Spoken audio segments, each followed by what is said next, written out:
कहानी का शीर्षक चालाक लोमड़ी और भोला भालू। एक समय की बात है। एक घने जंगल में दो अच्छे दोस्त रहते थे। एक था भालू, जिसका नाम भोलू था, और दूसरी थी लोमड़ी, जिसका नाम चंचल था। भोलू बहुत ही सीधा सादा और भोला भालू था, जबकि चंचल बेहद चालाक और तेज तर्रार थी।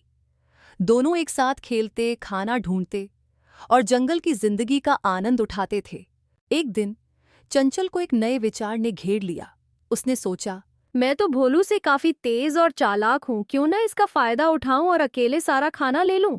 चंचल ने सोचा कि अगर वह भोलू को अपनी बातों में उलझा ले तो वह सारा खाना अपने लिए रख सकती है। एक दिन दोनों दोस्तों को जंगल में शहद से भरा एक पेड़ मिला। भोलू शहद देखकर बहुत खुश हो गया। वह बोला, वाह, कितना सारा शहद है।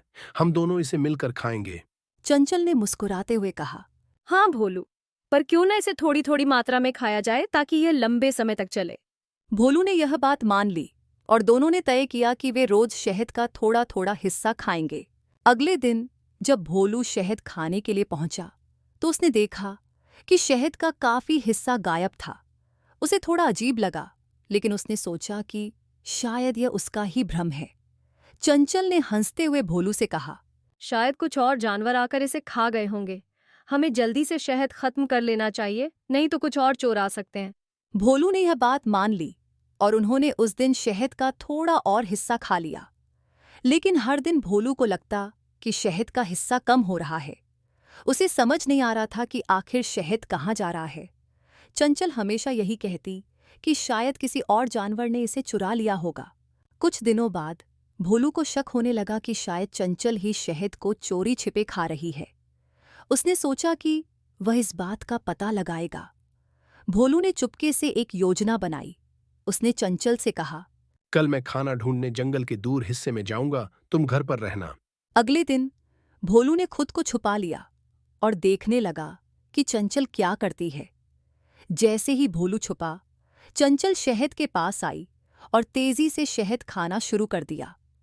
भोलू को अब यकीन हो गया कि चंचल ही शहद चुरा रही थी। भोलू को गुस्सा तो बहुत आया, लेकिन उसने सोचा कि सीधा चंचल को दोषी ठहराने से कुछ नहीं होगा। उसे सबक सिखाने के लिए उसने एक और योजना बनाई। अगले दिन भोलू ने चंचल से कहा, हमारे पास जो शहद बचा है उसे हमें जंगल के सबसे ऊंचे पहाड़ पर ले जाकर छिपा देना चाहिए, ताकि कोई और जानवर इसे चुरा ना सके। चंचल ने भोलू की बात मान ली और दोनों शहद को लेकर पहाड़ की ओर चल पड़े। भोलू ने बड़ी चालाकी से चंचल को सबसे मुश्किल रास्ते पर जाने को कहा और खुद आसान रास्ते से चला गया। जब वे पहाड़ पर पहुंचे तो भोलू ने कहा, अब हमें यह शहद सबसे ऊपर छिपाना होगा। चंचल ने शहद को ऊपर ले जाने की जिम्मेदारी ली। लेकिन जैसे ही वह ऊपर पहुंची, भोलू ने चुपके से शहद के बर्तन में एक बड़ा पत्थर डाल दिया। अब शहद का बर्तन भारी हो गया था। जब चंचल शहद को ऊपर ले जाने की कोशिश कर रही थी तो बर्तन अचानक से भारी हो गया और वह बुरी तरह से गिर गई। भोलू ने जोर से हंसते हुए कहा, अब समझ आया कि शहद कैसे गायब हो रहा था। चंचल को अपनी गलती का एहसास हुआ और उसने भोलू से माफी मांगी। उसने वादा किया कि वह अब कभी लालच और धोखा नहीं करेगी। भोलू ने उसे माफ कर दिया और कहा, दोस्ती में ईमानदारी सबसे बड़ी चीज है।